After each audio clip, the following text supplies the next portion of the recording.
Good afternoon, I'm Tony Sklar with bnetTV. We are coming to you live from the floor here at CTIA Wireless 2012 in New Orleans, Louisiana, and I'm speaking with Mr. Geoff Hollingworth from Ericcson. How are you today, sir? Wonderful, thank you. How are you? Fantastic. Great city, great food, right? Perfect. Right. Much better than a lot of the other places that you can have a conference. Good jazz. Yeah, fantastic people. Fantastic folk. A city that never turns off, be that good and bad. The Big Easy, they call it, you know. Right.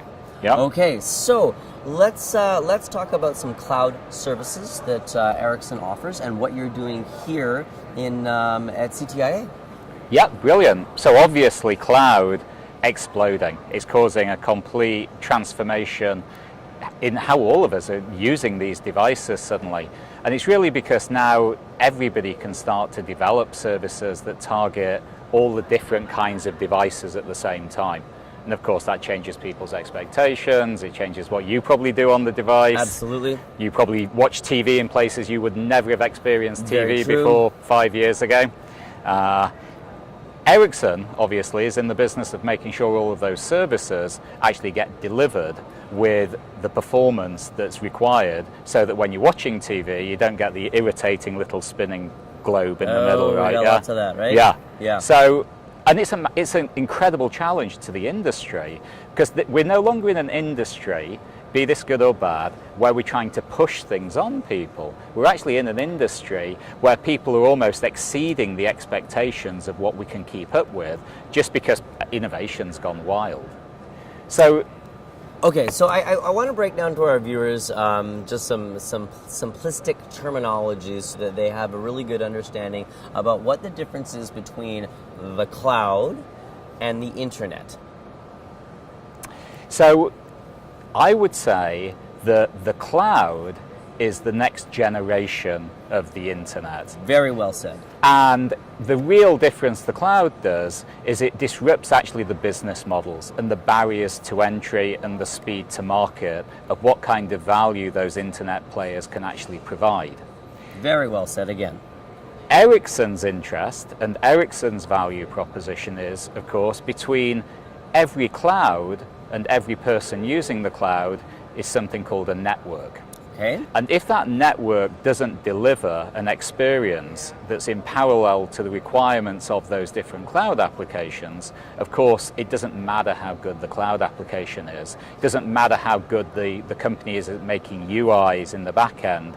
The end customer isn't going to actually experience a quality that's going to make them either come back and do it again, Right.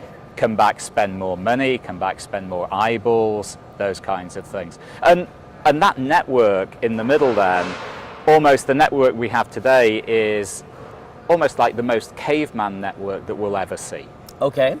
If we start to think like this, one of the challenges we have as people is always, whenever we have the latest gadgets or whatever, we always think this is going to be as good as it's ever going to be. This is fantastic. That's very true. That's very true, and I'm sure that our viewers would agree that the very first time they got that large hard drive, Yeah. right? Yeah. Oh my God, I am never going to use 500 gigs. That's ridiculous. I'll have this forever.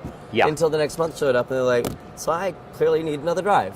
Right. And Okay. everything's going exponential. Right. So the power of the devices. Right. I mean, the processors in the devices now, moving from, they were down in like megahertz forever. Now they're gigahertz, multi-core. Right. And of course, people then can immediately do more in parallel. It is interesting. Next time you look at your iPhone or your Android device, you're really looking at the Model 4T, right? Okay, fair enough. Of devices. Fair enough. 5 years from now, it's a bit like watching Star Wars. Then, if you've ever gone back and watched Star Wars, it's a bit cheesy these days. Very recently, I actually did that just on a whim, just for the fun of it. But you're right. I remember seeing some of the technologies or just the graphics that were used, and you're right. It was very antiquated. Yeah. It's shocking actually when you go back, isn't it? We very rarely look Very and go rarely, back, yeah. and then you think like that. Of what they can do today with some of the amazing processes that are going on just in sheer animation, but it's the same thing in any industry, right? So I heard a great factoid that a Sony PlayStation 3 has the same computing power as a a mainframe computer, military mainframe computer in '97 now. Okay. And the mainframe computer would cost, tens of millions of dollars. Yeah, yeah. And here's this thing that, we're just using to play video That's the size games. of my clock, right? Yeah. That you can play games on. Yeah. Yeah. Very, very interesting. So apply that to how we really do networks today. I mean, networks really have been designed to carry voice and messaging for about 100 years. And that's how, they're very static. They're very kind of, designed in cycles. We're moving to a world in the networks where it's going to be software-defined networking. Okay. And the moment that you go into software-defined networking, the equipment and the hardware isn't as important. It's the intelligence of how you route things over the equipment and the hardware. So you get that elasticity based on demand in real time. So then Ericsson's position within those the particular services are? To orchestrate the maximum yield for the network with the cloud in tandem. I think once we have a world where the network and the cloud breathe as one, so as certain links get congested, as certain data centers get overloaded, dynamically workload moves, to different places. To different places. Exactly, and it's in really a secure fashion. Completely secure and also completely transparently. Right.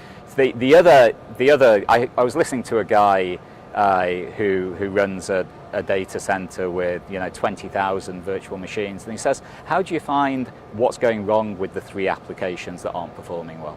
With 20,000 virtual machines that are all moving everywhere, you put them moving over a network now, you've got storage. Yeah. How do you do that?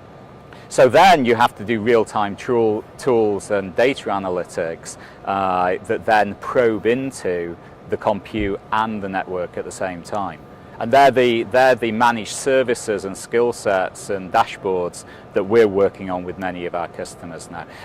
And it makes the difference between whether you can do a high margin business or a low margin business. What are some of the challenges that you still see within this ecosystem that Ericsson has grasped onto and is helping to overcome? That's a great question. Very early days with Right, all of these ecosystems. So one just big challenge is very early days, very, very quick moving. And as enterprises move mission critical things onto it, right, there's a greater sense of urgency to make sure that those foundational blocks that you mentioned, security, traceability, performance, are actually engineered where they can scale up. So a lot of these CTOs, CIOs are running into the office saying, you know what, let's take this, let's move it to SaaS in the cloud, and let's just get it done. Not necessarily worried about how it's going to perform until it's done. Yeah, and then you're into, so our challenge a little bit is how fast you are depends on when you start measuring, to be honest, right? Everybody, we're living in a world where more and more, everyone just wants everything now, yesterday, just get it done. Yeah, just do it. Yeah, and then 6 months later, you have no idea. Funny, that didn't work out very well. Where's Fred's data? Right, where's Fred's data? Is Fred's data in a country that maybe Fred shouldn't have his data in? Right, yeah, right. A little bit of a challenge. Those are some challenges that exist, and you are working with your partners and your clients to overcome those.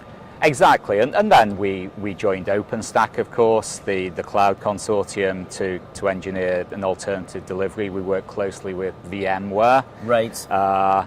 Very interesting company called Joyent, who have engineered a very real-time performance-based cloud, working with them. So we try and work with all of the people who are relevant, but to orchestrate the performance. Performance is the word. So you bring up a really good point that unfortunately we're going to end off on this particular note. Maybe we'll see. But if you're a new player into the ecosystem and you are developing within that within the cloud services, how do you come to Ericsson to partner with you to say, hey, am I doing this the right way? Great question. So the starting point, the recommendation would be, of course, to go to our website. Read through, our material about the services and our philosophy that we offer on this. Our advice in this world, especially if you're greenfield, is to really rethink how you are going to do things. one of the challenges, and Ericsson, all companies, and all of us have actually at the moment, we're not very good at coping with exponential change. Right. We're very good at incremental change. Okay. So normally what you would do in a business is you'd look at how someone else had done it before and try and improve it a bit. In this world, it's almost like you have to rethink possible. The great AT&T quote, right? Really rethink possible, because that's what really is going to unleash, the really disruptive business models that are becoming possible now. Fantastic, Geoff. Thanks for taking the opportunity to speak with us. I hope we get a chance for another update on cloud services and IP service strategy in the future. Brilliant. Thank you. Been speaking with Geoff Hollingworth of Ericsson here at CTIA Wireless 2012 in New Orleans. I'm Tony Sklar with bnetTV.